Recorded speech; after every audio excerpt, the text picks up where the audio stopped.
So this is Francesco.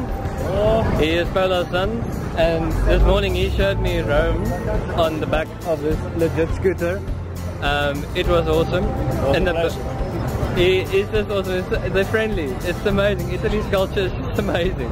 At the back is the typewriter building, and it's because it looks like a typewriter. And up there, Francesco will give us the history of that window.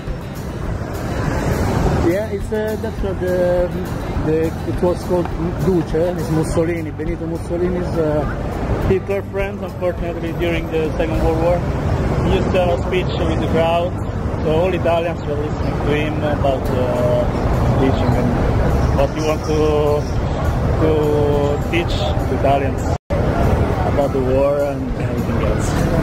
And that's just so awesome. So now we're going to walk around Rome for the rest of the day and do some shopping. Just listen to how loud the police and ambulances are.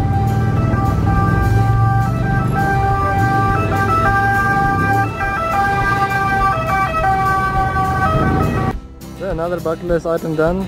A real original Italian street copy of music.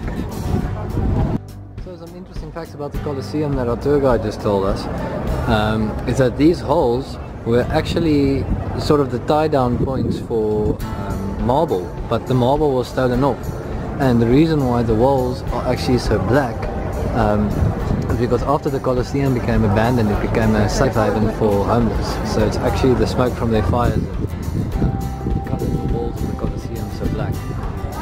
The Colosseum could sit between, I think he said, 70,000 people, and that's just ridiculous. 70,000 people 2,000 years ago. That's crazy. Monumente dusver. Ek dedikeer die feit dat ek hierdie monument gesien het van Magnus. Die rede is ek hoop jou maatskappy word as die eerste baksteen van die Colosseum en dat jou fotografie regtig baie groter en baie verder gaan as enigiemand ooit sou kon dink. So dit is hoekom ek dedikeer die feit dat ek die Colosseum gesien het aan jou.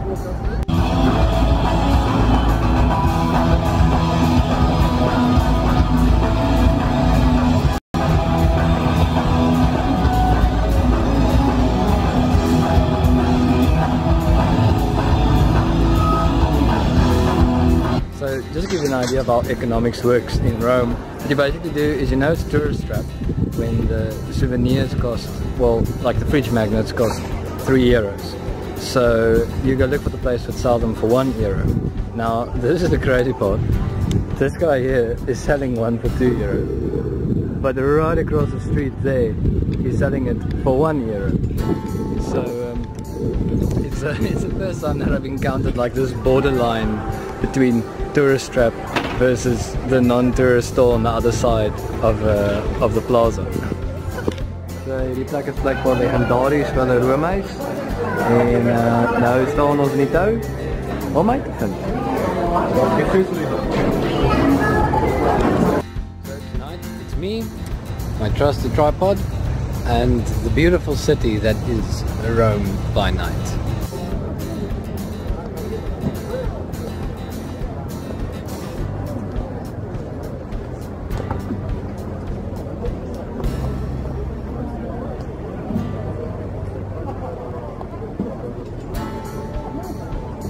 So far.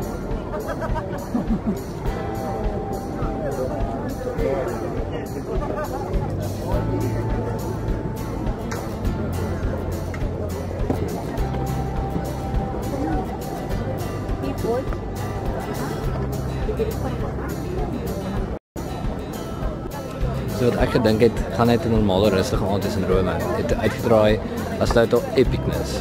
Want dit is blijkbaar die enigste dag van die jaar waar die museums later as 7 uur oop bly en hulle vra net €1 om in te gaan. Nou kyk, die rye is belaglik lank. Maar dit is net crazy. Die strate is vol mense, alles is afgebaken, die karre kan nie rondry nie. Dis net mal, asof die hele stad vanaand hier is en almal kom na die museums toe. So dis nogals cool. Dis go figure, is dit nou weer net luck of the draw om toevallig weer hier op te eindig op die regte plek, op die regte oomblik. So ja.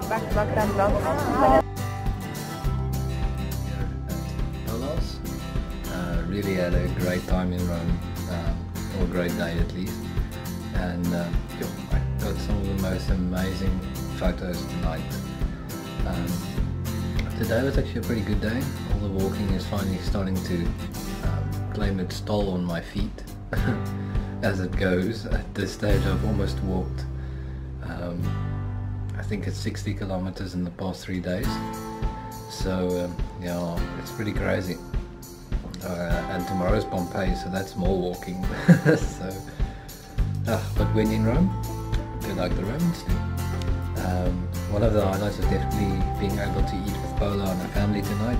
She returned from the USA, and it was great having a meal with local Italian people. It's a locally cooked meal. It was benissimo. So yeah, apparently I think it's just after 1 again here in Rome, so it's gonna be a night with little sleep, but it's fine. And yeah, then tomorrow we pack our bags and we head off to Pompeii.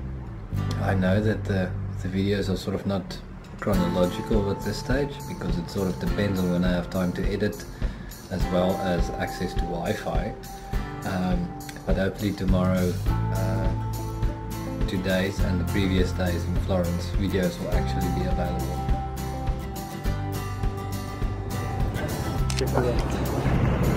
The Roman changing of the guards.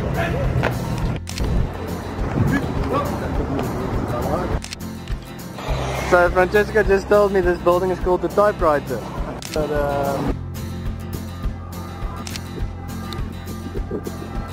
this Colosseum is just so big.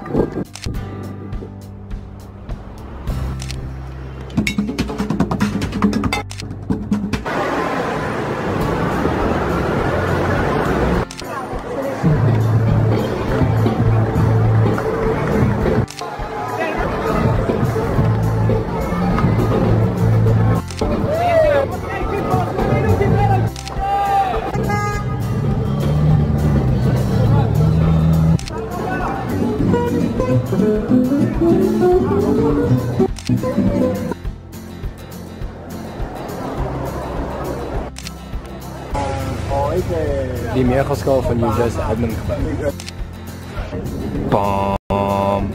Rebel Pietje. So, as ek reg verstaan, is dit die ketTINGS wat Saint Pieter vasgebind het.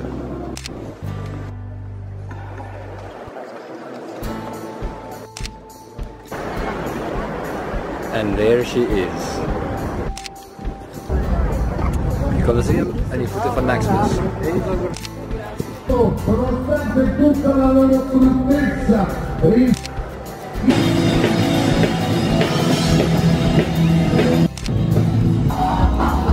passerà questo petto.